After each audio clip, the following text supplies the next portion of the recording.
Сайн бацхан өрхөмөнд үзэгчтэй. Тэгэхээр үзэгч та бүгдэд зориулан бэлтгэдэг Америкийн нэгдсэн улсын одоо элчин сайдын яамтай мөн хөгжлийн элч холбоотой хамтран бэлтгэдэг Америкт болж байгаа томоохон баяруудыг ээлж дараагаар цувралаар нь үзэгч та бүгдэд хүргэж байгаа.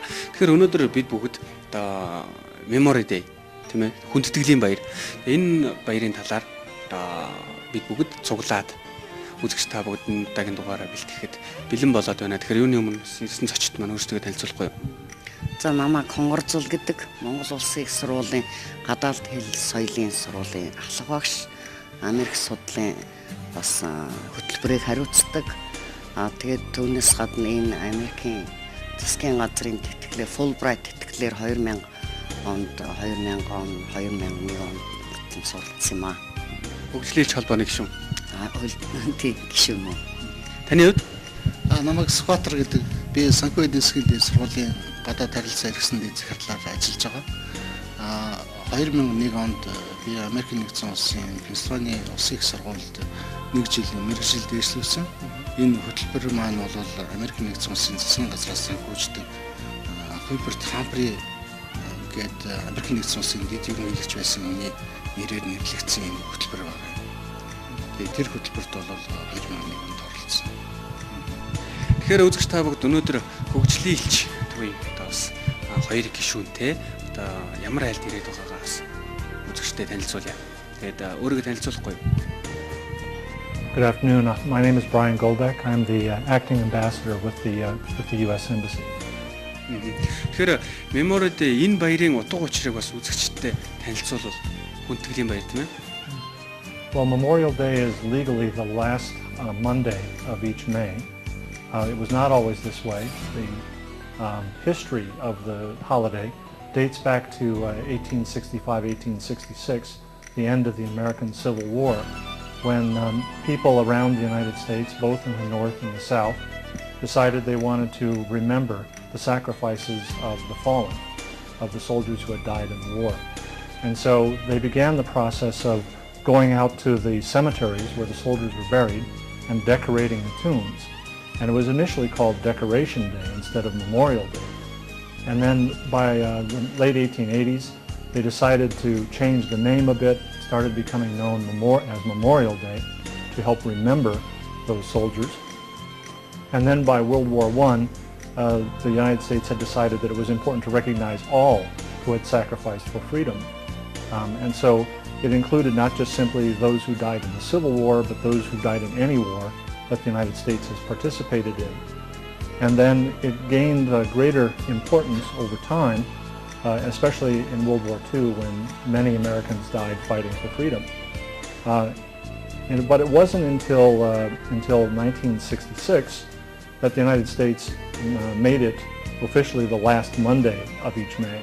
Before it was actually May 30th, whichever day of the week that happened to come in that year. And now it's celebrated as it was then, by people going to the cemeteries and paying their respects to the soldiers who have died. But it's also become symbolic of the beginning of the summer in the United States, because it's the end of May. It's usually about the time that the schools let out. So the children see this as a chance to, now it's the beginning of their summer. It also is a time when the weather is better in the United States. And so people begin their summer vacations. Тэгэхээр Скватер хөшөөд одоо бас Америкт байж хахад энэ Memory Day-гээр яаж баярлж байгаа? Монголчууд. Тэгэхээр би бол тэр 2001 онд Хамфри програмд орж суралцсан. Тэрний дараа бол бас 5 жил мөн Америкийн нэгдсэн улсын тэр Пенсильвани улсын их сургуульд суралцж докторийн зэрэг хамгаалсан л да.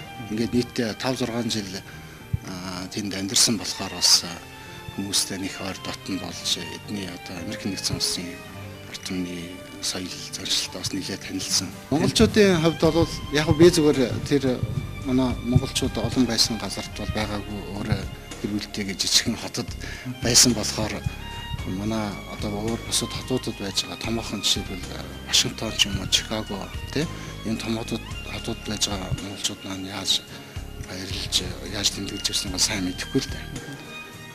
Зүгээр бидний хувьд бол бас л одоо бусдаагаа адилхан хамт зорж байгаа оюутнууд багш нартайгаа цуг тийм ээ нэг газар уулзаж одоо сайхан чиглэлээр ярих ч юм уу тийм ээ мөн одоо гадуур дотор яваад тэр хүндэтгэлийн арга хэмжээнд бас л адилхан оролцдог байсан л да.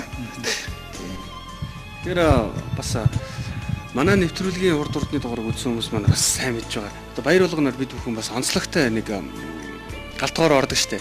Тэ одоо хонгорч багш бол сайн мэдж байгаа. Тэгэхээр өнөөдөр галтгоор ороход одоо ямар зүйлүүдийг хийх вэ? Галтгоонд юу хийх вэ? Well, what I have chosen for today's menu is actually comes from the southwestern part of the United States, where the ground looks very much similar to the Gobi here.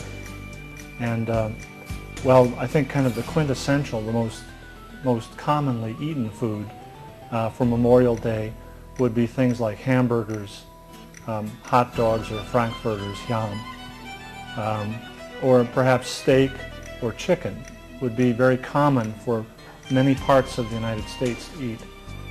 What I have chosen is a menu based on southwestern foods, southwestern part of the United States, and so it draws some of the influence from Mexico.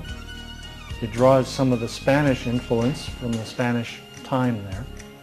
It incorporates some modern American elements, some Native American elements as well. And it consists of a pretty straightforward, the beginning piece is a piece of tortilla, which is a flat piece of flour-made bread with chicken and cheese and onions, and that will be roasted on the grill, and that will be cut up into small pieces, and this is what you start by having some drinks with. Then the main dishes themselves are a pork roast, which has a spicy hot pepper rub around the outside. It is put on the grill. I should talk about the grill in a moment too, but it's put on the grill and browned, and then it's finished cooked in the oven. That will be sliced, and that goes on top of a mixture of onions and a cream sauce that's made also with more spicy chili peppers. За энийг одоо галтгоонд орж байгаад бас үзэгчтэй бүр дэлгэрэнгүүгээр бүр харуулж агаад ярилцъя гэж бодож байна. Тэгэхээр хөгжлийн холбооны хоёр гишүүн бас байна. Тэгэхээр та хоёроос бас лавлж асуух юмнууд бас байна. Урдны манай хоёр нэвтрүүлгээр хөгжлийн холбооны гишүүд бас оролцсон байгаа. Тэгэхээр хөгжлийн холбооны талаар хүмүүс хэрэг судалж байна, хэрэг мэдээлэл авч байна. Ер нь хөгжлийн холбоо маань өшөө бас нэмэгдсэн гишүүтэй болсон уу? Одоо хондоо бол нэг 10-аад хүн нэмэгдсэн. Тэгээд өмнөх хамгийн анхны нэвтрүүлгээр 50 гишүүнтэй байсан бол одоо бүртгэгдсэн гишүүн бол тийм 60 хүн болсон. Гэхдээ ерөнхийдөө бол бид нар бол одоо энэ танаа нэвтрүүлгээр хүмүүсийг бусд бүх хүмүүсийг ирж бүртгүүлээж гишүүнээрээ сэчээ гэж хэлмээр байна. Тэгэхээр ямар шаардлага хангасан хүмүүс энд одоо хөгжлийн холбоонд нэг гишүүн болох вэ? Ер нь бол энэ Америкийн нэгдсэн улсын засгийн газрын тэтгэлгээр суралцсан тэнд судалгаа хийсэн хүмүүс байгаа шүү дээ. Тэр эднэрийн засгийн газраас явуулж байгаа тэтгэлүүдийн хөтөлбөр дээр бол одоо Fulbright байна тийм ээ. Humphrey байна. Юу бас Eisenhower их байна. Бас нэг Fulbright-ийн бас нэг дагалдан багш гэсэн тийм хөтөлбөр байгаа. Мөн ер нь бол энэ бол удаан хугацааны хөтөлбөрүүд, түүнээс гадна бол богино хугацааны хөтөлбөрүүд байгаа. 100 явж юм суралцаж түүнээс гадна эрдэнэ ажил хийж номын суралцдаг тийм хүмүүс гэх. Тэгээ нийтдээ бол ер нь одоо тэр энэ тэтгэлгээр явж суралцсан эрдэнэ ажил хийсэн хүмүүс бол нийт тэр хүмүүсийн тоо нь бол баруун 700 гарсан баг. Ер нь бол Fulbright хөтөлбөр гэх юм бол тэр чинь бас дотроо олон төрөл байна те. Нэлээд залуу одоо өсөж байгаа хүмүүсийг бол магистрантурт сургах тийм. Зарим одоо нэлээд одоо зах шаардлагыг хангасан өндөр түвшинд бэлтгэгдсэн ийм хүмүүст бол докторийн зэрэг хамгаалах боломжийг олгох тийм. Мөн тэрнээс гадна Fulbright-ийн шугамар бол төр хугацаагаар Америкт явж мэргэжлийг эсвэлэх юм уу? Эсвэл Америкийн нэгдсэн улсын ихтэй сургуулийн одоо зарим профессор багш нарыг Монголд ирж ажиллуулах их мэтлэн ийм олон хэлбэртэй л дээ. Ер нь бол энэ бидний энэ холбоо гэж нэрлэдэг байгаа маань энэ бол зөвхөн Монголд байдаг асуудал биш ээ. Энэ бол дэлхийд даяар Америкийн нэгдсэн улсын засгийн газрын тэтгэлгээр Америкийн нэгдсэн улсад очиж суралцсан, мэргэжлээ дээшлүүлсэн, эрдмийн зэрэг хамгаалсан бүх хүмүүс одоо орон оронд өөрсдийн холбоог байгуулсан байна. Тэгээд энэ холбоо маань бид нар бол ер нь гол зорилго нь бол төрөлжин нэвтрүүлгүүд дээр гарсан байх л да. Энэ бол энэ хөтөлбөрт одоо суралцж өгсөн хүмүүсийн хоорондоо хамтарч танилцах, одоо нэг нэгийг хөгжүүлэх. Тэрнээс гадна бас Америкийн нэгдсэн улсын ард түмэн одоо Монголын ард түмний хоорондын харилцааг одоо хөгжүүлэхэд тус нэмэр болох тийм ээ. Энэ соёл, заншил, түүх энэ бүх зүйлийг одоо харилцан мэдрэх хүмүүс оролтын хоорондын харилцааг хөгжүүлэхэд бас одоо гол үйл ажиллагааг чиглүүлж явуулж байгаа ийм холбоо л доо. Тэгэхээр манай энэ цуврал нэвтрүүлэг маань бас хүртэл Америк Монголын хооронд дипломат харилцаа тогтоосны 20 жилийн ойд зориулсан бас үзэгчтэй хүрж байгаа гэдгийг давхар бас дуулгамаар байна. Тэгэхээр магадгүй би Америкт яв сурахаас би Америкт очиж одоо мэргэжлээ дээшлүүлэх хийсэн гэсэн одоо залуучууд маань их байгаа. Тэгэхээр танад төв танцснаар тэр залуучуудад яаж одоо бас тусалж чадах вэ?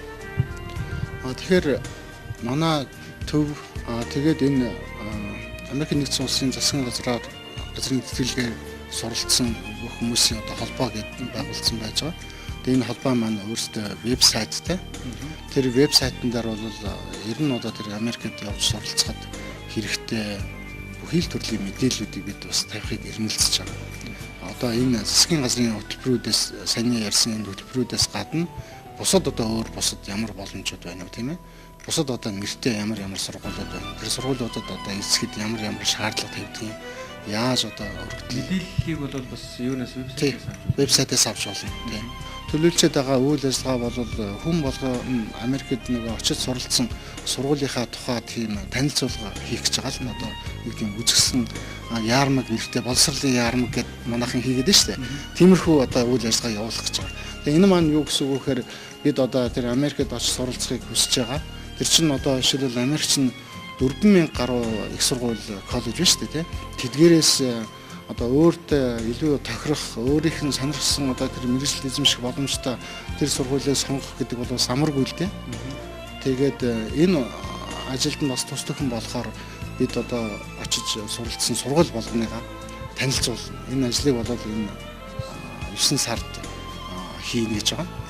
Тэгээд энэ дээр бол манай энэ залуучууд бас өргөн ирж сонирхож үзэж шаар танилцах байхаа гэж бодож байна. Тэгээд тодорхой нэг сургуулийг сонирхоод ингээд асууж ярих юм бол бид нар чинь яг тэр сургууль дээр нь ажиллаж амьдарч сурч байсан хүмүүс болохоор илүү нарийн мэдээлэл өгч болно гэж найдаж байна.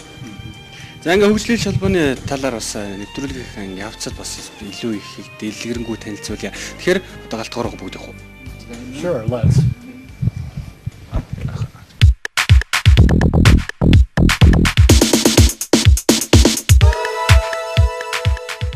За тэгэхээр бид дөрөв маань одоо ингээд галтгоонд орж ирээд байж байна.